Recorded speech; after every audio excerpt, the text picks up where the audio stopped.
joined by Adewale Smart Oyerinde, who is the Director General of the Nigeria Employers Consultative Association. That's an umbrella organization of employers in Nigeria's organized private sector. Adewale Smart, thank you for joining us on Newsnight. Thank you. Good evening. Good to see you. You saw, I want to believe you saw the president's speech. Absolutely. And then you also saw the reactions of Nigerians in that film. So then, what's the reaction of your organization, your association, to the speech of the president yesterday? Well, the speech came with so much promises, as expected. A lot of issues, that are ongoing. The backlog of issues from the last administration, and then the reality of the subsidy removal, and then the reality of the reduction in the purchasing power of Nigerians, high cost of living. So many issues came up, and expectedly the president tried to douse the tension by giving so much in so little a time. Very ambitious comments, and the reservation that has been expressed by many stakeholders as per what are the plans itself, the implementation plans to get all these promises in line. Those are the big concerns for us also. And also, because you need structures to drive all those processes. If you want to talk of the support for the manufacturing, you need a minister of trade and investment to be the focal person to drive that. You talk about wage review, you need the minister of labor to drive that. You talk of the transportation issues, you need the minister for transport, or whatever you want to call it, to drive that. Without those structures in place, then you opened your comments or promises to skepticism, because if you make those promises, then what are the structures in place to make them happen?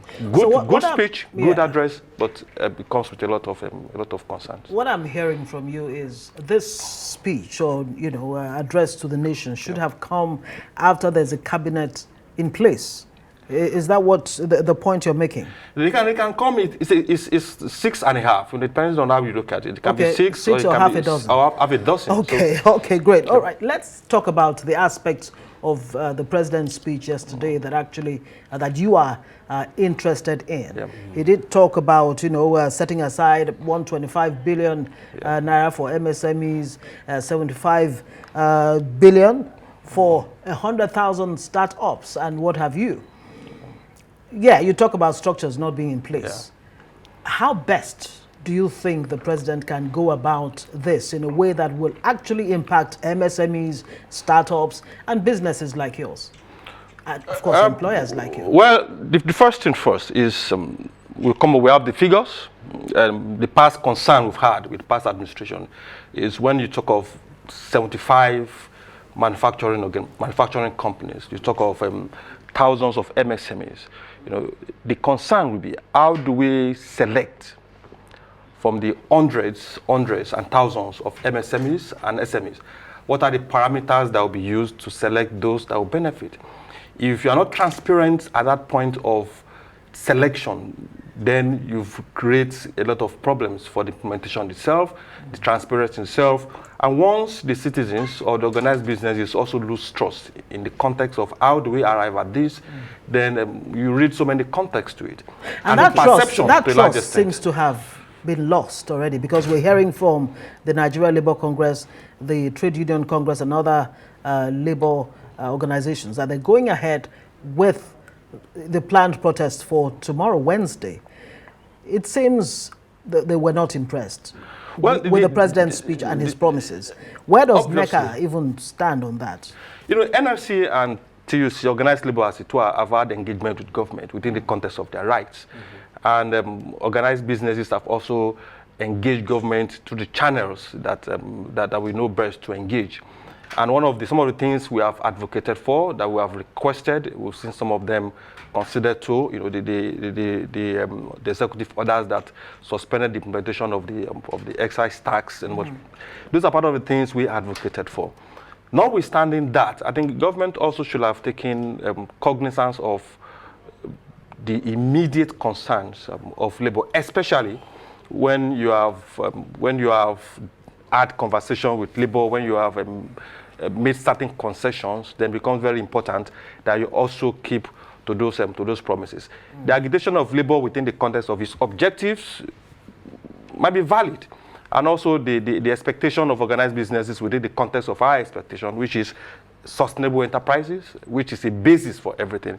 Whether employee welfare, whether GDP growth, the sustainable enterprises plays a major role in the context of all those conversations, which is the focus of organized businesses. Okay, Adewale Smart, hold your thought. We're not being joined by the NLC president, the president of the Nigerian Labour Congress, Joe Ajaero. Thank you for joining us on Newsnight.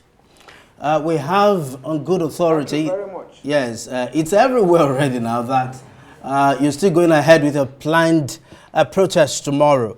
Despite the efforts of the president to douse the tension, what could you say, despite the plans rolled out by him in his speech yesterday, what could you say is still missing, that's still spurring you to go on with a planned protest? Well, if you go through the Mr. President's speech yesterday, they are just like mere policies that he wants to embark on. Mr. President didn't speak as if there is a problem on ground that we are trying to attend, we are trying to address the solution. If there is nothing that has even time frame or even the modality to go about it. He just mentioned those issues the way they came, the ones we agree, the ones we don't agree with, as a normal speech. It's not a speech. If that speech came before the policies were introduced, assuming Mr. President made this speech before now going into the issue of subsidy withdrawal, whatever, maybe we could have achieved some of them. But the problems are here with us. And we won't be talking about, as if we'll start importing 3,000 vehicles, or we'll start, constructing 3,000 vehicles when we can't go to work the following day, when the problems are already here with us. So generally, Mr. President didn't come up with a solution that will be achieved in the next 1 or 2 or 3 months. None. We are talking with labor on the issue of minimum wage. The committee has not been set up. We are not talking. We can't be talking about minimum wage now, because minimum wage is a law. What we proposed was a wage award. So no talks have started. And one starts to wonder, when can we finish any of these things? When are we going to start? All the committee meetings we have held, no headway, no agreement signed. So those are some of the challenges we have with Mr. President's speech. Mr. Ajaero, I'm glad you pointed out, that there's been discussions between the federal government and organized labor, NLC, TUC. The president in his speech actually made that point, that it's been consulting with the NLC and the TUC. So what you're saying is, in spite of whatever consultations you've had so far with the president, you don't have any trust that this government is sincere to, come up with some of the measures, at least immediate measures, to ease the pain of subsidy removal and other challenges within the economy? The conversation started less than 1 week ago, and it was when we came up with the policy or the pronouncement that we are going to embark on a protest. That was why, out of panic, we started conversation. And when you continue to have, a movement without motion, it became doubtful. So despite where we are today, despite the fact that we have been invited for meetings, we don't have any agreement on ground. We have not agreed on any issue, practically. So that is the situation. And the committee that is meeting is a committee formed after the increase to 520. That's the committee. No mention has been made on the additional suffering imposed upon Nigerians by further increase to 617 in that order. It appears as if everything is normal. All our entire discussions, nobody made mention of it. It's like every life goes on. Things should be normal. Even if we are discussing again and they increase again, the life goes on. We are still discussing 200, 520. And that was where we were when this problem started. But and every Nigerian shouted that this one is inflicting injury on us. And you move ahead to inflict more injury. And what is the essence of the conversation? Is it the conversation based on 520 or conversation based on 617? Those are the issues. Those are the questions. Okay, we'll come back to you, Mr. Ajaero. Let's get back to Adebayo Smart now. Item 14 in the president's speech talks about the executive orders that he signed earlier in July about taxes, the multiple tax systems that were stifling the business environment. Is this coming like a respite for you? Well, before this administration came on board, we've been on the issue of the tax issues with the last administration. And we engaged constructively with the last administration to the twilight of its existence. But unfortunately, the administration went ahead and continued the implementation of those taxes that we've complained about. And when this government came on board, we also engaged constructively, which led to the suspension of the multiplicity of taxes. Now, beyond those issues, currently, before this issue of taxes, we're already paying over 60 different types of taxes. Taxes, levies, and fees across the three levels of government, which has also constituted to stifling of organized businesses. So the suspension of the tax and the executive bureaus, they created a leverage for continuous engagement, but they didn't really solve the fundamental issues. And we believe the tax reform committee headed by Oyerinde is basically meant to deepen that engagement and actually reorganize the tax administration system so that it can be pro-business and pro-Nigerians. But fundamentally, as organized people have said, the issue remained. Those critical issues that government should address and address immediately, they remain. Issue of the fuel subsidy. We also believe strongly that there is no reason why our refineries should not be working. You don't, if we want to deregulate and leave the prices to be regulated by the market, you create it in an equilibrium. If the refineries are working and you open the market for marketers to import, let them import at 1,000 naira per liter. Once you have a counter force that can balance the cost, then it becomes easy for the market to determine the price. But the way it is currently, the refineries are not working. We are not saying anything about those refineries not working. Those create a lot of issues for an average Nigerian and also create issues for organized businesses. Government must be very transparent in the context of its engagement even as we move forward. The need for us to build national consensus at this very critical time cannot be overemphasized. And that is the call of organized businesses, that as we progress towards navigating these difficult times, government must be very transparent in engaging organized businesses, must be very transparent in engaging organized labor, must be very transparent in organizing all stakeholders, so that together, we all arrive at a workable solution that will be better for all of us in the long run. All right, back to Mr. Ajaero, the NLC president. Now it's apparent that you're going ahead with the protest tomorrow. What exactly do you hope to achieve? Because in spite of all the measures taken by the president so far, nothing yet. What do you hope to achieve tomorrow, and how do you guarantee that protest will be peaceful in the light of the IGP's warning against any violent protests? Well, I will not do the job of the IGP for him.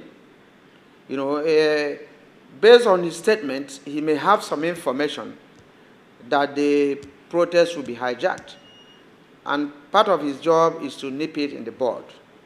I expect the IGP to equally, come out to make sure that the hoodlums he was talking about, apparently he's not referring to workers as the hoodlums that will hijack the process. I expect him to equally, do his job to make sure that that doesn't happen.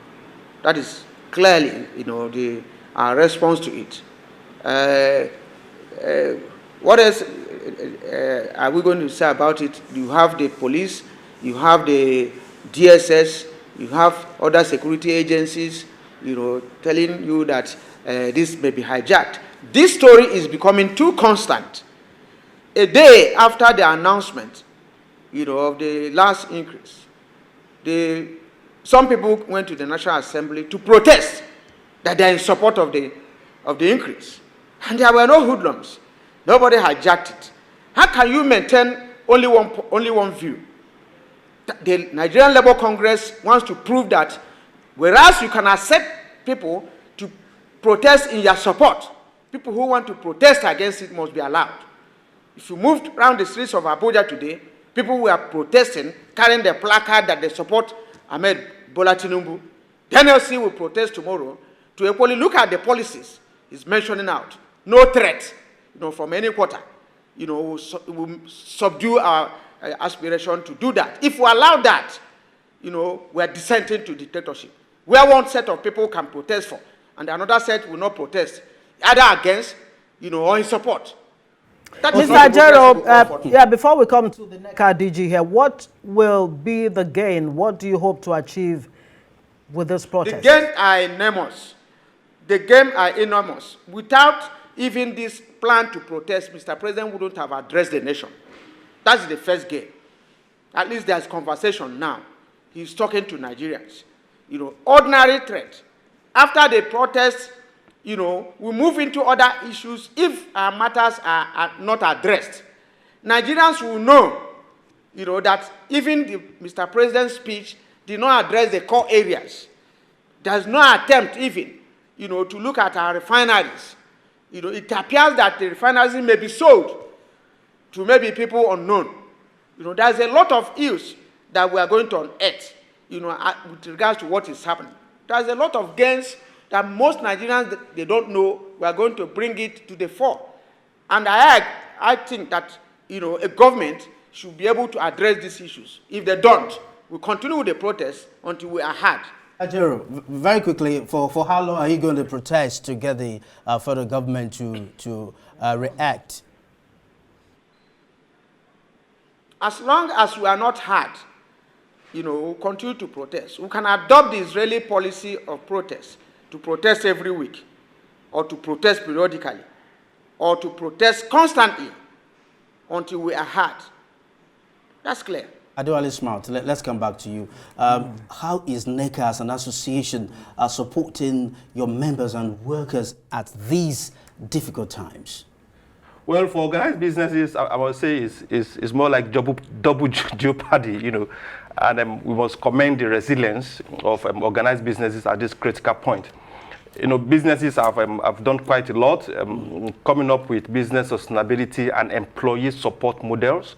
As you probably are aware, we have businesses that have increased allowances in spite of the difficult, very, very difficult, challenging environment. We have organizations that have also accepted the hybrid model of work. We have organizations coming up with a food arrangement, support arrangement, different kind of support arrangement to keep their employees motivated and keep them very productive. If you permit me, for the protest, while Labour has the constitutional right to protest, and we also believe strongly that the police will also do their bit in maintaining law and order. Our main concern basically has been the issue of hijack that the comrade mentioned, and the issue of that the Commissioner of Inspector General of Police also mentioned. If you have been stabbed with a knife before, next time you see a knife being brandished behind you, you probably will have some level of psychological reaction.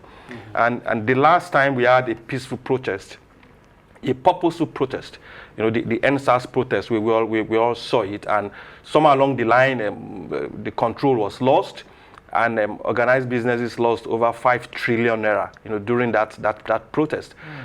Life continued for many individuals, but for organized businesses that lost properties, that lost their businesses, right. Those that collected loans, credit from banks, they had to still find a way to pay those loans. So when organized businesses are saying, look, we have to be circumspect. The rally, as NLC has promised, is going to be peaceful. It has to be peaceful as much as we can make it, so that organized businesses don't suffer double jeopardy, as we want to call it. Mr. Joe Ajaero, don't you have any concerns that this may really just worsen the situation in the country with economic dire straits? Well, I'm happy the person from organized business is there. The situation is already worse. You know, moving out from here, all the labor unions in the country will still write them, you know, on increases in allowances and whatever. Labor is protesting to even assist organized businesses to make sure that there are some palliatives that will even assist them, you know, assist their workforce. If you watch, production costs must have gone high, wage costs will go high by the time all these demands are being met. You know, I think they should equally show concern on that we should be on the table together. In fact, I'm expecting him to come and address everybody, maybe on the need to be peaceful, and for us to know where it is paying them. I'm not sure that allowances and salaries they are paying to workers will remain the same. Never. You know, because everything has changed. And if government comes with policies, let's take, for instance, even, you know, mass transit that will convey workers, you know, even if it's free or subsidized, that will assist organized businesses and other policies that government may come up with. So that is why we are protesting, is to help everybody, is even to help government on what he was talking about NSAS. NSAS, if it was organized by labor, wouldn't end the way it ended. Labor has been in this business for years, over 60 years. This aspect, they are talking of hijack. Who is that person that will hijack it? Except there is a sinister plan to attack us or to hijack it. Labor's position has been clear. We have not broken a glass or a pin in all our protests. And that's a good place to leave it. Joe Ajaero is the president of the Nigerian Labour Congress, NLC, and of course the Nigerian Employers Consultative Association, DG, with us at Adewale Smart Oyerinde. Thank you so much for joining us on Newsroom. Thank you for having us.